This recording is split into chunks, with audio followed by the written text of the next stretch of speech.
The selected mask operation allows you to perform complex cutouts in one easy step. Go to the Select menu and choose Select a Mask, and you'll see the image ghosted with a default of 20% transparency.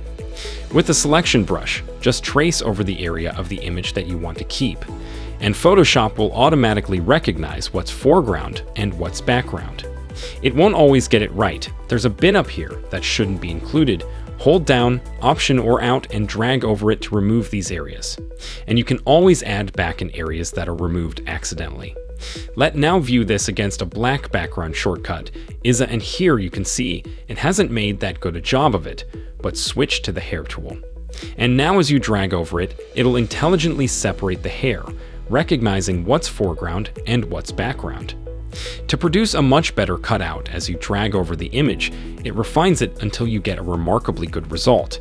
If we view it against white, to tidy up any rough edges, you can switch to the brush tool and paint them back into your selection. When you're done, you can output it as a selection. I'd recommend always outputting it as a layer mask so that you have all the original data there. You can turn it on and off with the Shift key to view the original and edit the mask as required.